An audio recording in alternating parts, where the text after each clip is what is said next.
It's 2020, a new decade. 12 episodes only, and we're in a new season. Yeah, season 2. Weirdly enough, Well, I'll tell you right now. AEW Dynamite. Yeah, I'll tell you right now, if it only takes 12 episodes per season, AEW is going to have a lot of seasons to it. you know what that means though?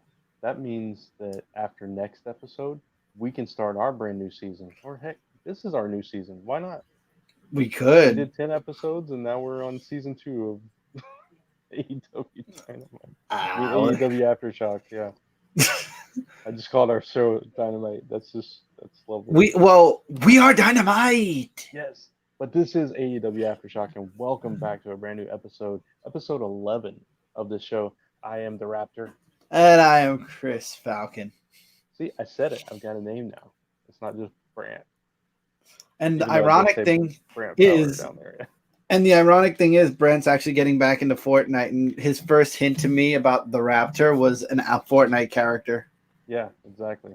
So it's one of the cooler looking ones too, or at least from that I will agree. era.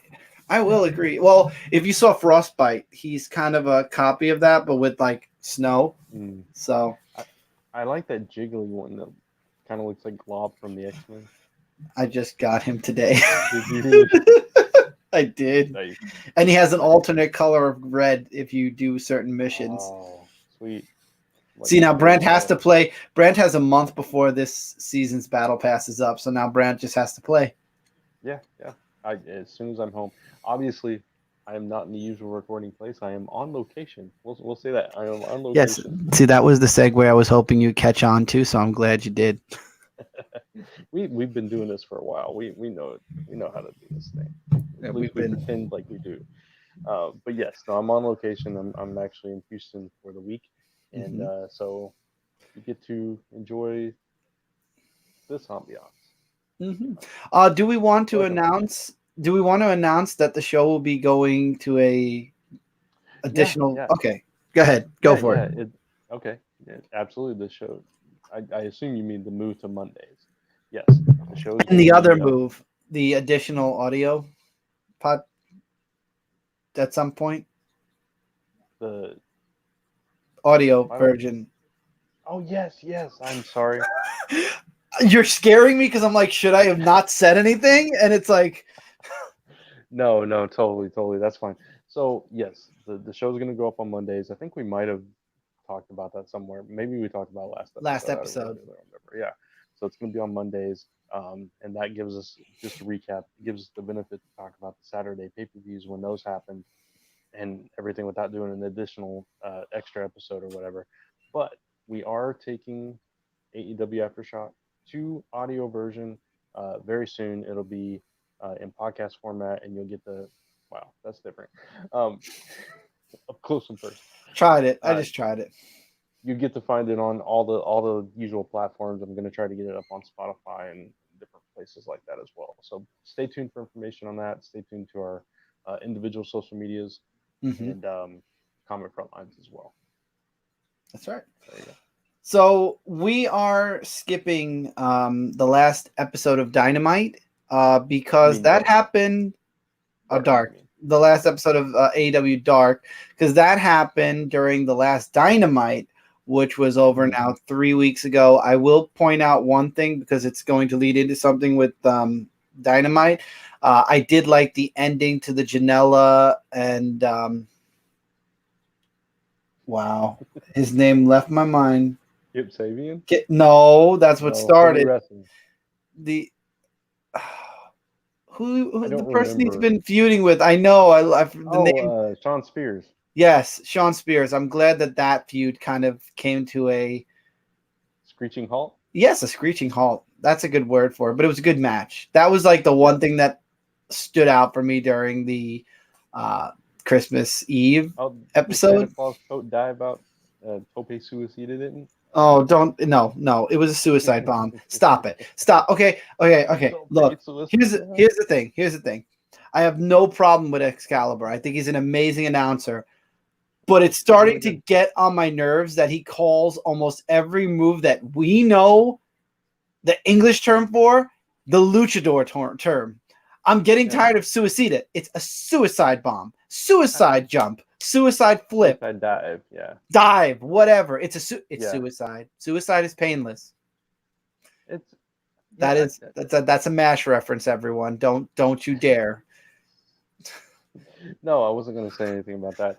It's just, I don't mind the different terms, but it's like when you're calling every single wrestling move something different than I've heard my entire life. It's jarring. Yeah, it is jarring. A mix it up.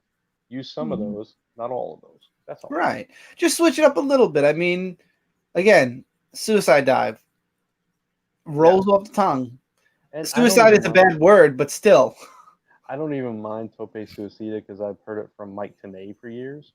But when you start doing, was it Tope Cornhilo or some weird, and all these different Cornholio? Yeah, I'm like, what? Yeah. Don't think that was the same thing, but sure.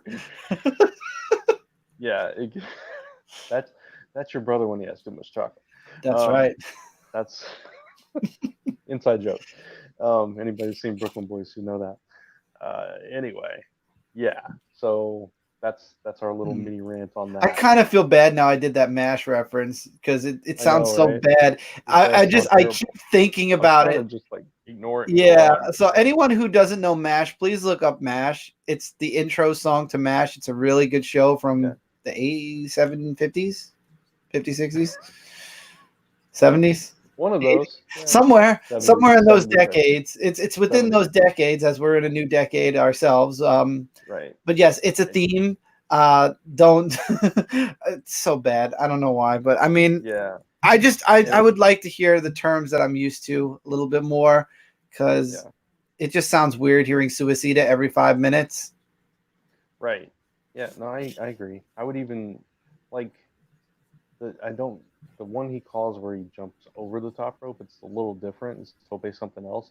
And I've just always known that as like either an over the rope dive or an over the rope plancha or something like that. I don't know. I love you, Excalibur. Just please stop. Do kind of a. I mean, I'm in Texas, so do kind of a Tex-Mex version of it. There you go. Just kind of mix the terms together. Create your own vernacular. Exactly. I agree. No, I totally agree. So, is there anything from Dark from 3 weeks ago that really stood out to you other than Janela and Sean Spears? No, not at all. Okay.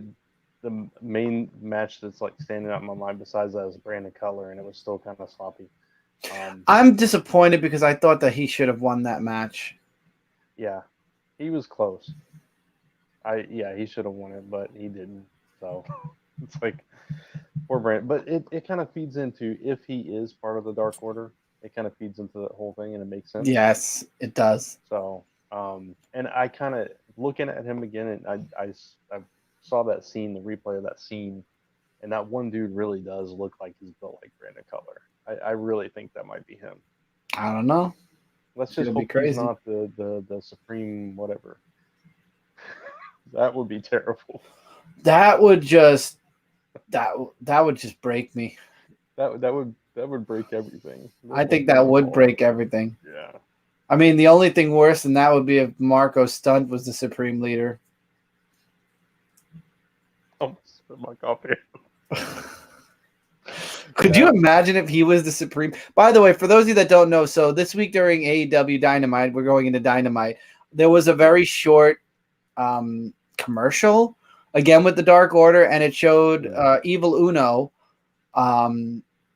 talking to a Supreme Leader. So apparently the Dark Order has a Supreme Leader. It's not the tag team. And we don't know who it is, and this person was using a voice changer. And that person is the all-knowing emperor leader of the Dark Order. Which is good, because I don't remember if we said it on show or we were talking privately about Evil Uno, where he just doesn't project that ultimate fear. Can I be honest? I looked him up as Player Uno, like when he debuted, and his partner was also, and they had like the Legends of Zelda and Mario and stuff on them, and it's like, in my mind, I sat there and actually created a storyline behind somebody taking Player Uno because he's obviously not Player Uno anymore. Yeah. And a whole storyline with my character kind of screwing around with Evil Uno with that title no longer being his. And I don't know why he switched to Evil Uno. I checked out a couple of things with Player Uno. I thought that the wrestler had potential. I guess that they just felt the Dark Order was better, but okay. Yeah. I don't know. I never saw them as that, but that's kind of cool. They're kind of video game geeks then. Oh yeah, he did a top 10 at the end of 2019 of his top 10 favorite games. So cool. He's very much into gaming, and it gives me an appreciation for Uno a little bit more. And I agree with that, but it also kind of takes away some of that mystique and some of that fear that he's supposedly building up. So it's good that they have a leader that's maybe more dominating, more domineering and that kind of thing. So we'll see. I'm going to be very curious to see who their supreme leader is. I'm just thinking of all the most ridiculous people that it could be right now. It's totally Marcos. No, it's Hornswoggle. He's just Swoggle now. Swoggle, that's right. It's Swoggle. Swoggle, right? It's Swoggle. Yeah. Yeah, that would make sense. They all live under the ring together. All the creepers crawling out from under the ring like worms. Hey, as long as Hulk Hogan's music doesn't hit, I'm fine. Oh, that would be the worst. That would kill AEW. That would be it. That would be the end. Be instant death. Instant death for AEW. Hulk Hogan walks out. Or Bischoff. Even Eric Bischoff. Eric Bischoff walks out as the leader of the Dark Order. I mean, it depends if he's doing writing or something, because I did hear a couple of his ideas he had for WWE back in the day, if they would have let him do it. And he actually has some brilliant ideas. Let me put it this way. And I said this before, I wouldn't want to see Bischoff or Hogan in AEW. I agree still with Hogan. Eric Bischoff has some really interesting ideas. I've been listening to his podcast, 83 Weeks. I feel like as long as he doesn't do what he did in TNA, where he tried to replicate WCW, which AEW clearly said multiple times they don't want to do, if he was looking to do something new, something unique, something that didn't have Hulk Hogan in the middle of it and feel like NWO all over again, I think Eric Bischoff would be a talented asset if he did something unique and new, like the things he talk about. See, it's interesting that you bring up the NWO, because that's my concern anytime I see a faction like the Dark Order or anything come to power. But I think the interesting thing, we've talked some crap about the Dark Order and all that stuff in the past, but the interesting thing is, instead of taking big names, they're taking all the jobbers. So it's weird. It's turning the jobbers into big names. Yeah, so it's interesting in that way. So I'm curious about it, and I want to see it play out. It's taken a while for it to like really resonate with me, Oh, definitely. But we'll see what happens with it. Oh, definitely. I agree. I have a very huge interest now in Player Uno and Evil Uno, and why I still don't know why he changed his name. I didn't go that deep into it. I looked up Evil Uno, and it just, because after I saw the top 10. Somebody mentioned in the Twitter feed, oh, yeah, well, he used to be called Player Uno. I'm like, what? And then I looked it up, and it's like, oh, well, look at that. Yeah, that's kind of cool. He's our people. Yeah. Hold on, let me see if I still have the picture. How cool. While you're... Yeah, go ahead. Keep talking. Yeah. How good was it to hear Taz on commentary for this Dynamite? Okay, I said this to you after you saw the episode. I'm sad that Tony Schiavone was not there for the first episode in the new year. I am sad. However, oh my God, hearing Taz and JR always had an awesome chemistry since their time together before. Having him there, and even with Excalibur, he just gets along and they mesh perfectly. Which, as Brant put it, we just need another show now where Taz and JR are the talkers, are the commentary. Yeah, it's like with Taz, I don't think people give Taz enough credit. He knows the business and the medical terms and the moves, everything. He knows it inside and out, right? He can sit there and lay it all out. Him and Excalibur, the same kind of commentator. So you don't really need both. You know what I'm saying? Definitely. So it would be really good if Tony could do it more regularly. I know he has other responsibilities he can't, but if you could pair Tony and Excalibur, and then you do JR and Taz on a separate show. Oh wow, that's him coming to the ring. There's another one there, as you can see, Zelda. There's he wore a mask, his partner, at one point for a very short time. Come on, why is it not letting me? There we go. See, then he took his mask off and he did like Uno 316. See, I think that's the last one though. So he was player Uno, and he ended up having he has a Zelda on his trunks, or I think that was Zelda, but he has Zelda here for sure. Yeah, the Triforce. Yeah. So this was before they were the Dark Order, and apparently he had hair at one time. I'm embarrassing him, but it's true. So I mean, player Uno. I have a storyline in mind. AEW, hit me up. I have an idea. Yeah. So yeah, we just need 2 shows now. That's what we need to see in 2020. 2 shows, 2-man teams instead of 3-man teams. I don't know when wrestling turned into this where you have to have the 3-man team, because the third man never really offers that much, no matter who it is. You can do the same job with 2. I don't get it. Or I'm saying man, but it could be women too. Person, 2-person, 3-person. Yeah. Anyway, that's just a little tangent as well. But let's get into the show. We got some cool matches to talk about, because this, for both of us, was the best episode of Dynamite we've seen in about a month. Oh yeah, finally! I feel like they came out of not a month. No, I mean they finally came out of there. We're ending 2019, and we're getting ready for 2020. You wouldn't say it a month? I would say the last 3 episodes have been kind of solid, but middle ground. Right. Yeah. Yep.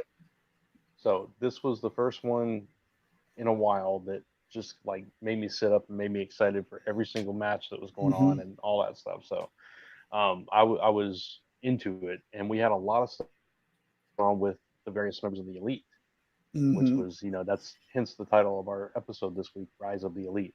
And the Inner Circle is doing their thing. See, that's what I like. This week we didn't see a lot about all the factions. We saw a little Dark Order, a lot of the Elite, a lot of the Inner Circle, and Brandy didn't go crazy this week, which is it's good and bad. I like Brandy going crazy.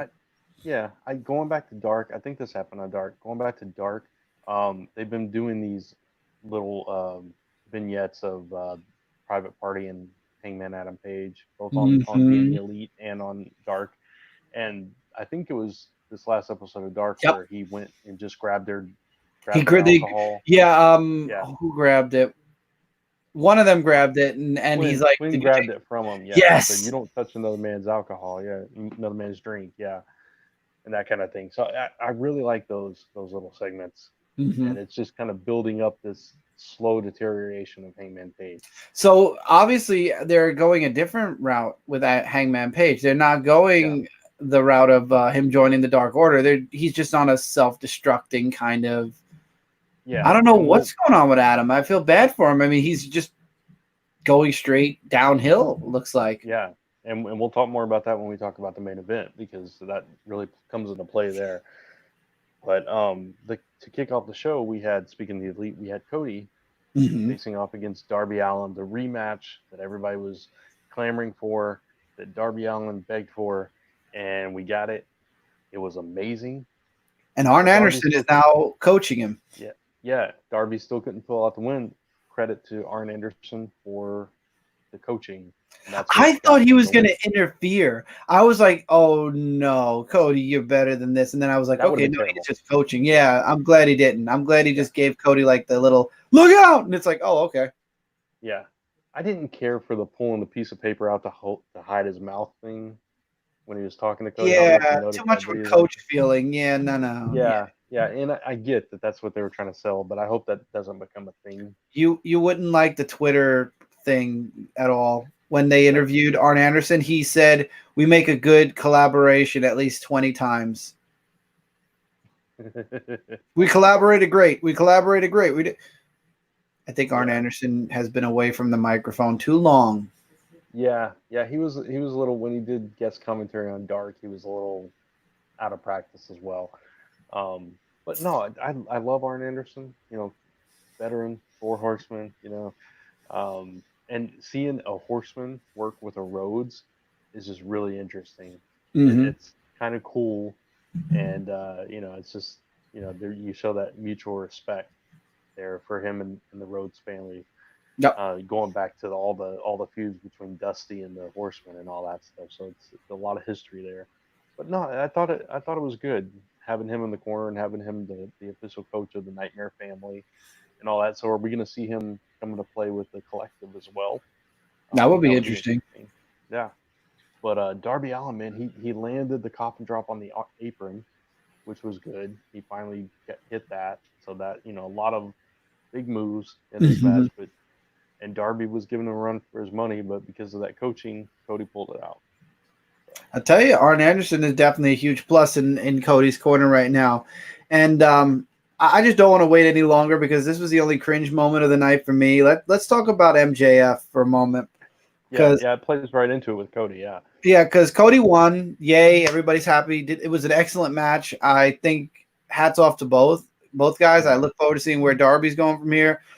We obviously know where Cody's going from here.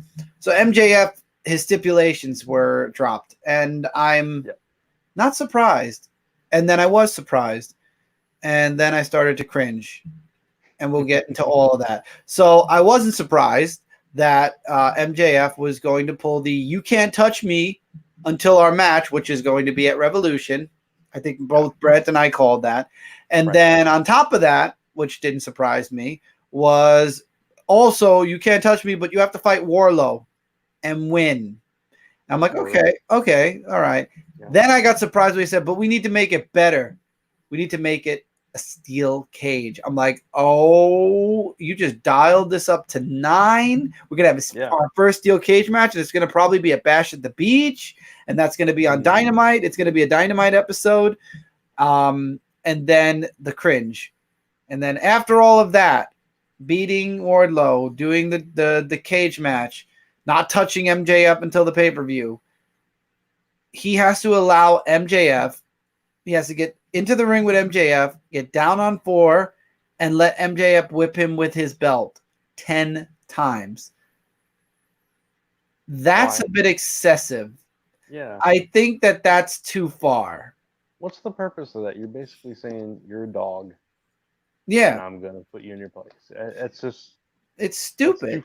I think it's too far. It's cringeworthy. And I'm going to be honest, when that segment comes on Dynamite, I probably will walk away. I mean, obviously, Cody can't touch MJF. I mean, there are so many other things that Cody could do to MJF, honestly, that I would love to see happen. But I mean, if he's following the rules, let's pretend, and he lets MJF whip him 10 times. I that last stipulation kind of got me like, oh no, I will not watch. I don't want to watch that. That's a bit too excessive. I think Wardlow, steel cage, and the fact that he cannot touch MJF. So MJF could really screw with him for the next, 2 months? Because it's not until it's February 29th. Yeah, that's the end of February. So, I mean, like literally, there's so much stuff that he could do to Cody in the next 2 months. And you're going to add to that whipping it? I don't know. I'm not a fan of that. That kind of turned me off a little bit with that stipulation. I think it's too much, too far. I agree. I think they could have done something equally demeaning that wasn't quite that violent or quite that, I don't know. Put him in a gauntlet. Put him in something. The whipping him with a belt and he can't fight back. And I know where this is going. And I know in my heart of hearts, I know Cody Rhodes is going to want to just smack the hell out of MJF after 1 belt whip, let alone 10. Yeah. And I feel like this is MJF trying to what's the word I'm looking for? Trying to weasel his way out of a match with Cody by throwing out some ridiculous things. And I know Cody's too smart, and Cody's going to do it. He's smart, but he's dumb. He's smart because he knows he's going to do it because he wants MJF that bad, but he's dumb because he's going to get whipped 10 times. Yeah. I mean, I don't know. It's just me, maybe. I say if he's gonna get whipped 10 times, then Cody needs something more. Maybe put the ring on the line. Yeah, something. Or, You want this, give me that. This is more like everything MJF wants, nothing. Cody basically gets nothing except a match. Right. And he's already taken away his ability to challenge for the world title. Yep. Throwing in the towel. And it's like, how much are you going to take from this guy? So there's got to be some kind of recompense. There's got to be some kind of thing that MJF is going to have to sacrifice. Yeah, absolutely. Yeah. So. Tony Khan, do something. Don't let this go down. Yeah. Because Cody will do it. I know Cody. He's crazy enough that he wants this match. He'll do it. Tony, you got to jump in on this one. It's going to be a lights out match, Chris. I don't care if it's a lights on, out, purple, green, whatever. I'll watch it. The whipping part, I don't think I'll watch. I really don't. Yeah. I don't think I could watch that. I hope there's something that changes it or interrupts it or something. There's got to be something. I could live with that. Yeah. So we'll see. We'll see how that plays out. We had an interesting altercation with SCU and Sammy Guevara. Yeah, with Christopher Daniels. Yeah. Wow. I think that Sammy's getting a little too big for his britches. You know what I mean? I think he's trying to push the envelope. Yeah, which is something for a guy that just gets beat up all the time. And who needs Jake Hager in his corner in order to win, but I mean, so does Jericho, so. Yeah, which leads us right into that Dustin Rhodes. We just talked about Cody. Let's talk about his big brother who put on a clinic against Sammy Guevara. I mean, that was so good to watch. It was so good. That destroyer on the apron, I thought he broke his neck, man. I thought he broke Sammy Guevara's I'm neck. glad Sammy survived that. Could you imagine being put out of wrestling literally the first day in the new season, in the new year, and you can't wrestle anymore because you just got your neck snapped in half? Yeah, it looked brutal. It did. It did. It really did.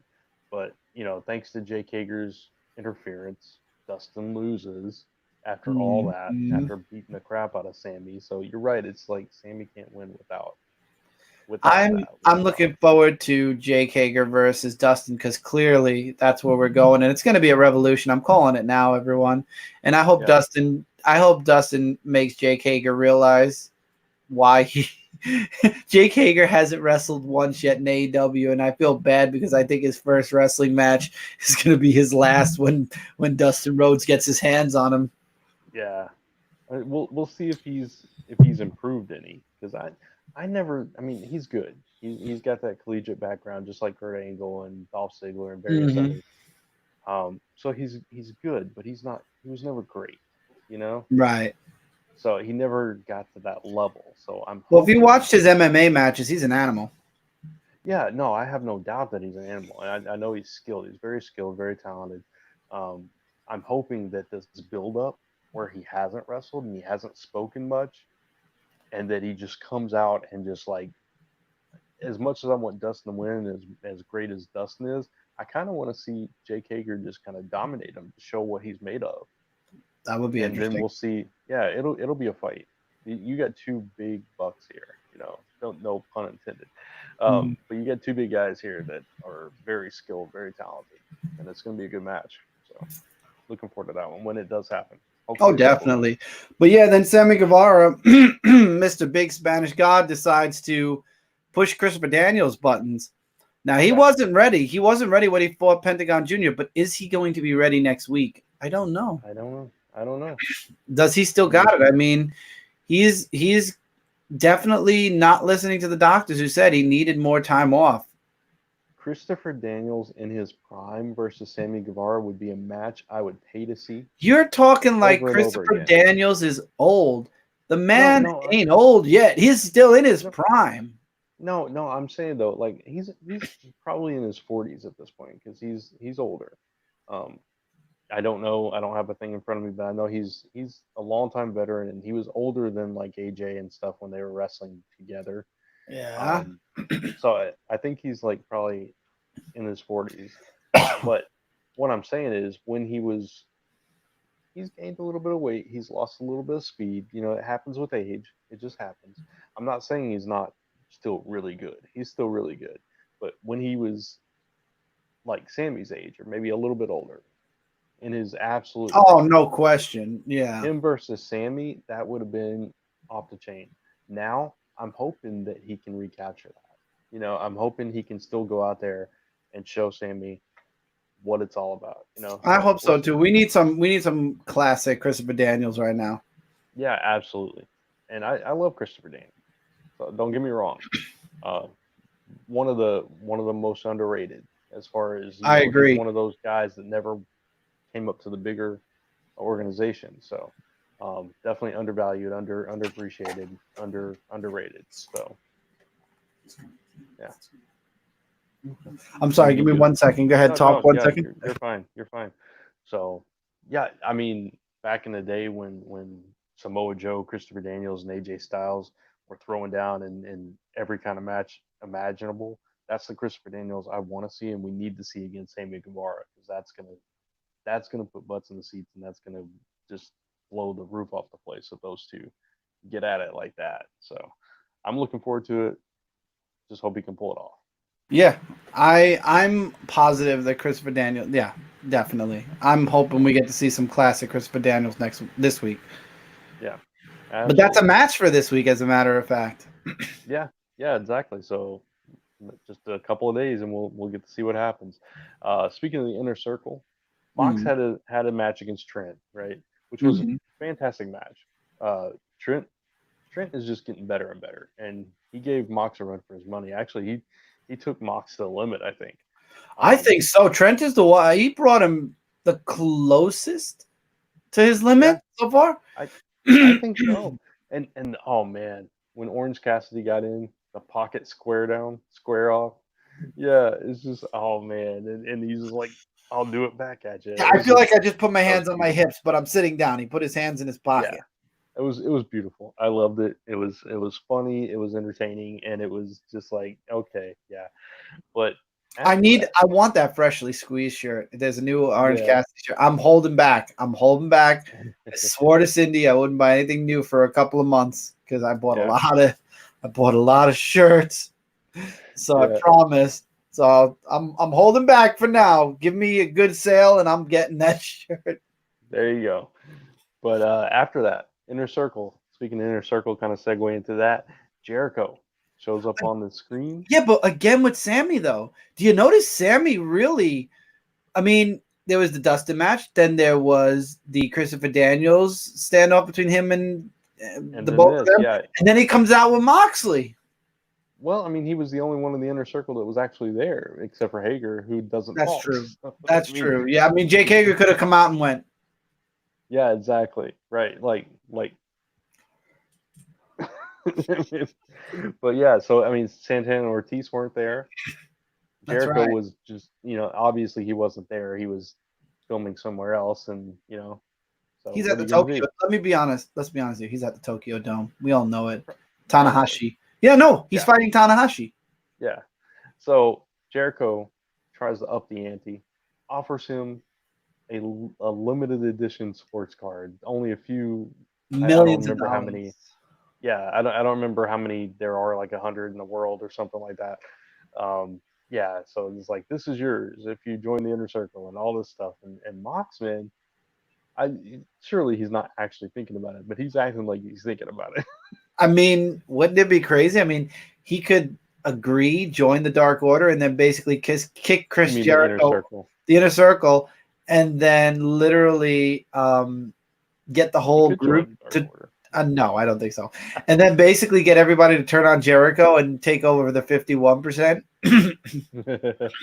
Yeah, that was interesting. You own 49% of the Inner Circle, not 50.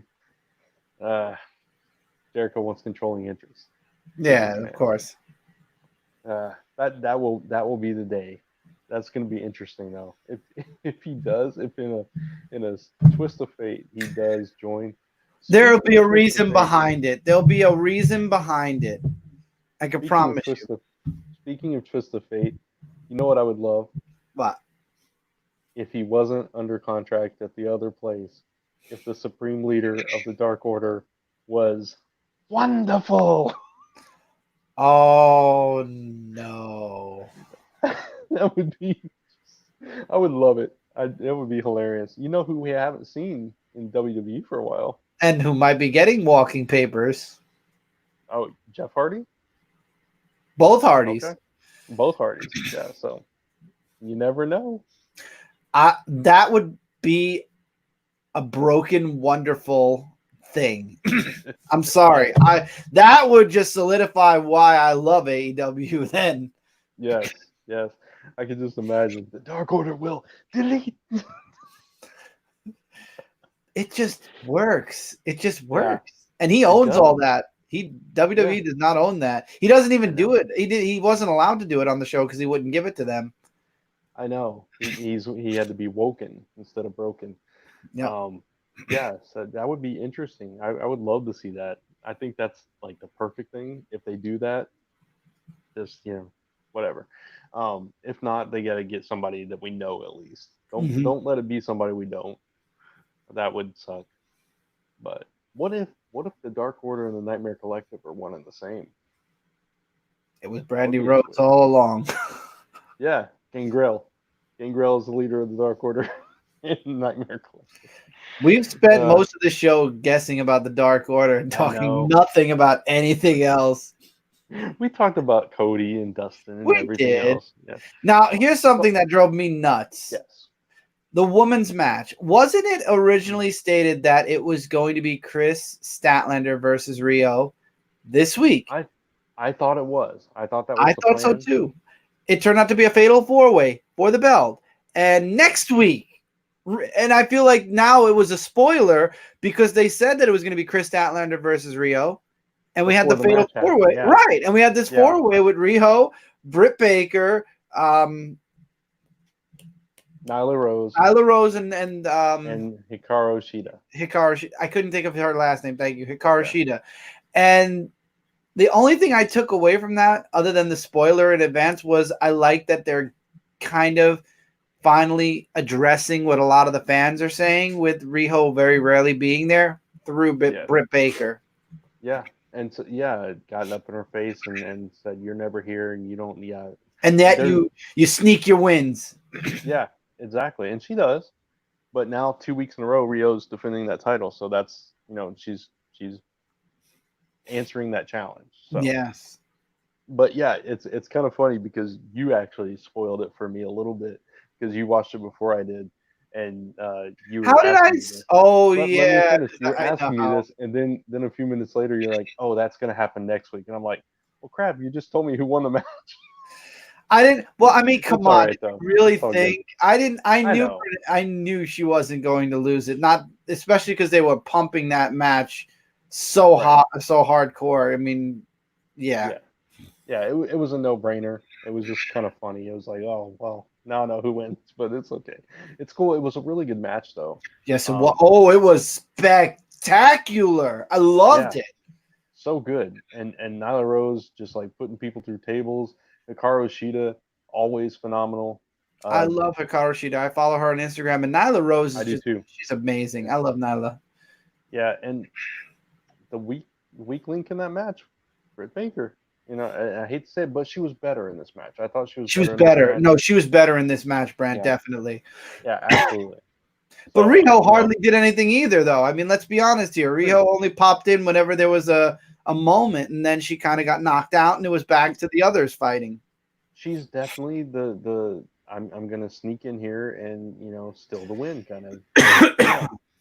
Britt Baker is totally She's sweet. I mean, look, Riho is sweet, wonderful girl, but Nyla Rose could break her like a twig if she really tried. Yeah, I still want Awesome Kong versus Nyla Rose, though. I want that. I need that. It's got to happen at some point. We have yet to see Awesome Kong really get in there and wrestle, right? Yes. We saw her in a squash match. That's not the same thing. I want to see her get challenged. Yes. So, yeah. Nyla, you got to do it. Yeah, exactly. So, speaking of women, there's a interview with Joey Janela backstage. I got to talk about this because I talked about this on a previous show. Last week. Last episode. Yeah, well, it's been so long since the last episode. I can't remember which episode. It's true. It is. Yeah. But Penelope Ford delivers a low blow on Janela, Kip Sabian's there.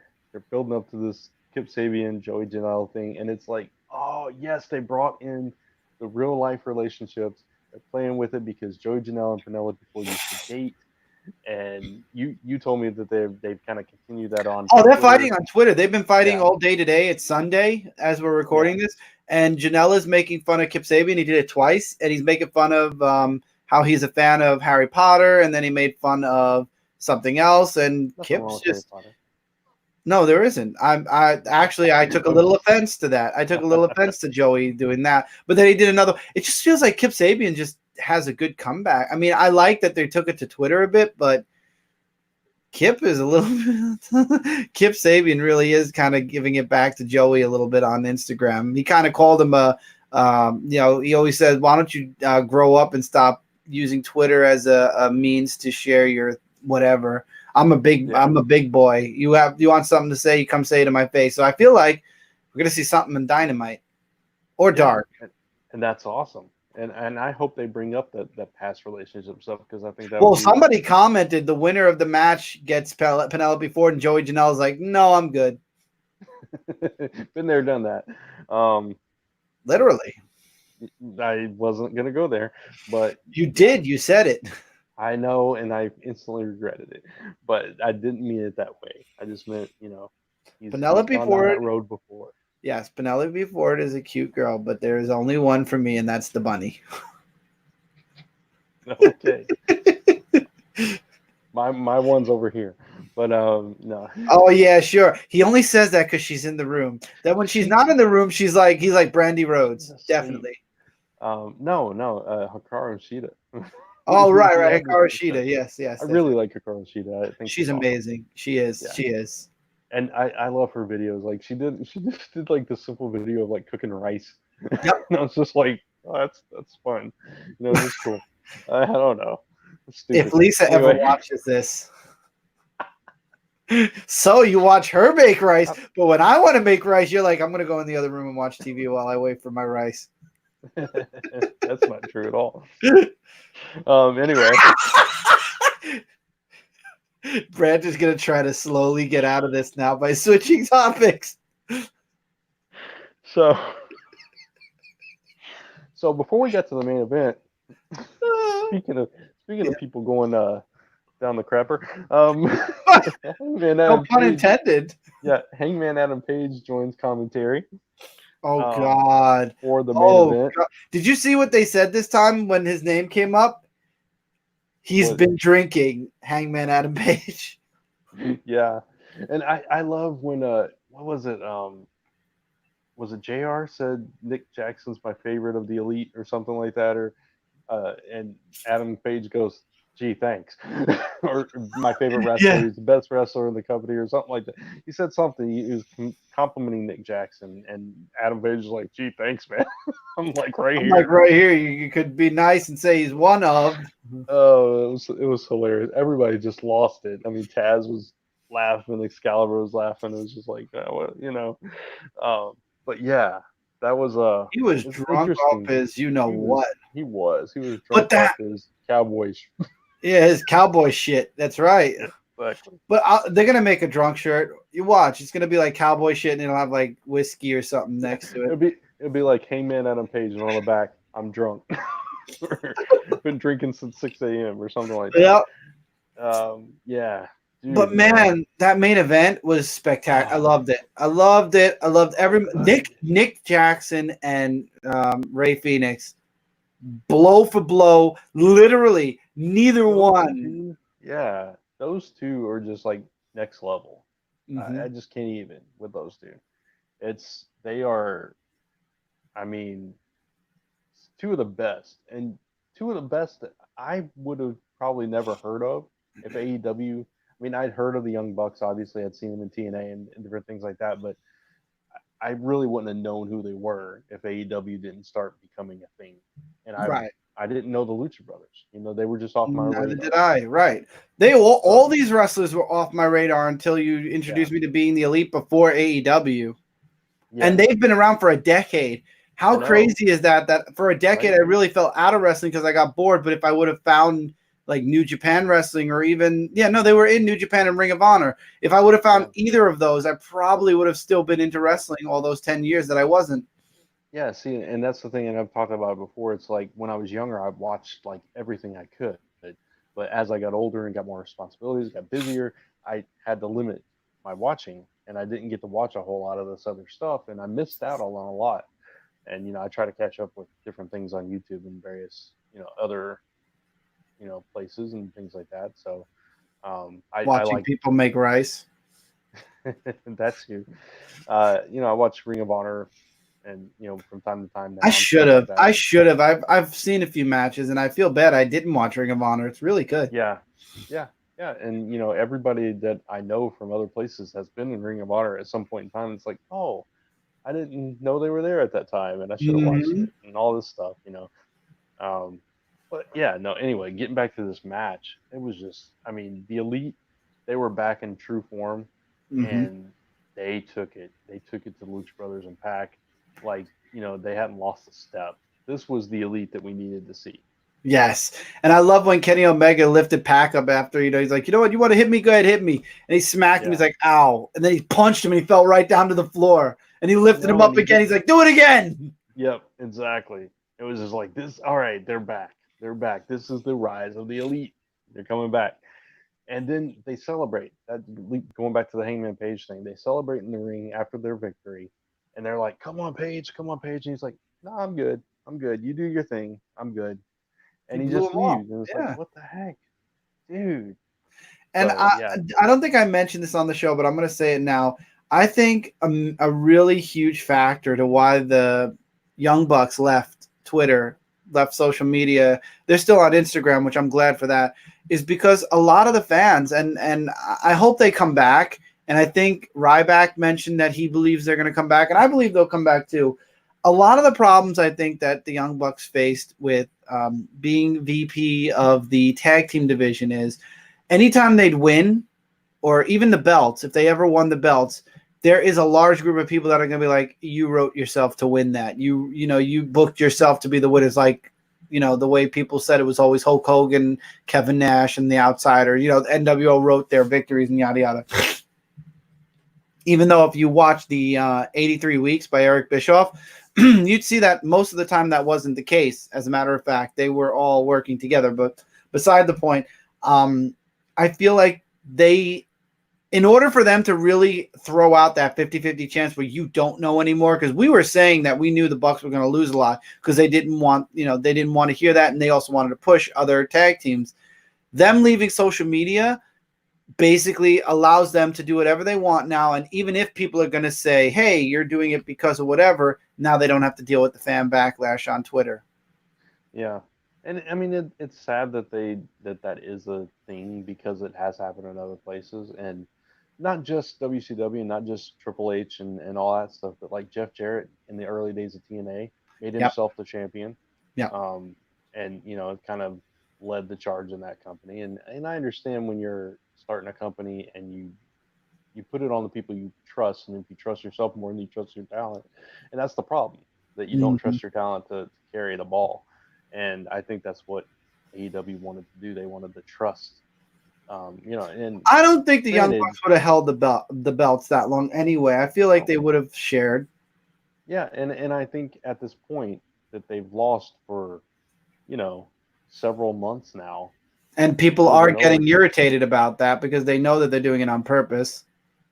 Yeah, so now they just need to get back to a balance to where they win and they lose. And they win. Like anyone else. Right. Yeah, exactly. I just feel bad that they had to leave social media in order to feel comfortable enough to allow that to happen.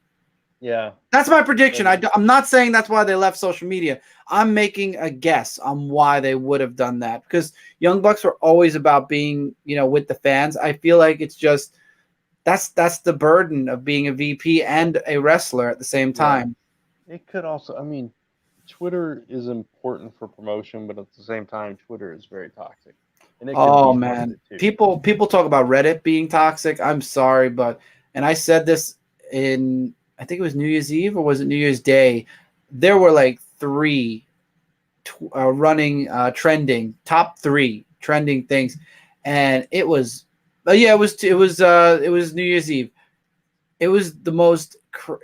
I have it on Twitter if you'd like to see. I know made it. Yeah. I made it my business after seeing all that, and the whole year, Twitter has been very toxic, and it's very politically correct, not correct, but very political.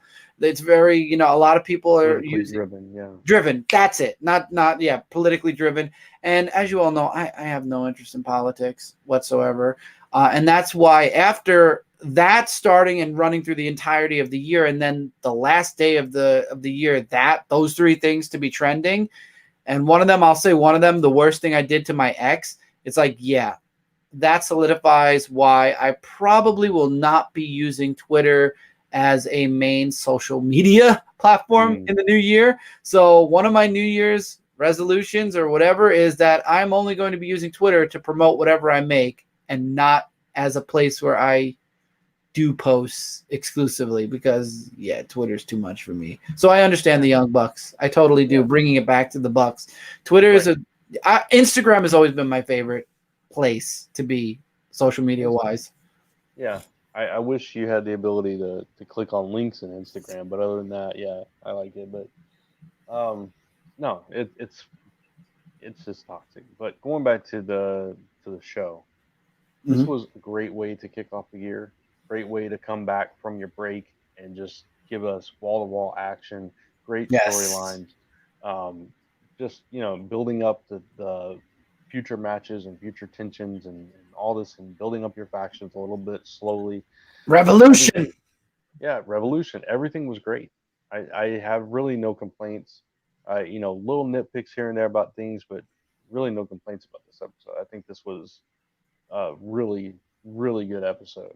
Totally agree. It brought me back to that feeling of those first few. Those first few episodes of Dynamite. Yes, the ones that brought us in and made us like, yes, this is what we love. Yeah, this is what I've been missing for the past 3 weeks. 3 episodes of shows. So I'm glad that they got that back, and that we were right that they were just kind of building towards this crescendo of this new year, this new season. And it's going to be interesting to see where things go from here, and between now and February 29th. What breaks loose and what matches we had to look forward to for that pay-per-view. Yes. But that's it. Any other thoughts on Dynamite? I think Dynamite, this was an excellent episode. I definitely echo everything you said. It was a spectacular. I'm sorry, I had to look to make sure my thing didn't go off. I completely agree. This definitely is a strong way to start 2020. Let's hope it's just upward from here. Absolutely. So thank you very much for joining us in the new year for a brand new episode of AEW Aftershock. Look for updates on when we go to audio if you want to listen to us in that format.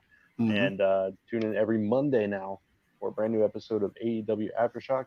You can hit that subscribe button. You can hit the notification bell so you get updates on all the new content that we have on Comic Frontline, and when new episodes of AEW Aftershock drop. Hit that like button and let us know that you enjoy the show, and then check out our social media: Facebook, Twitter, Instagram, and YouTube.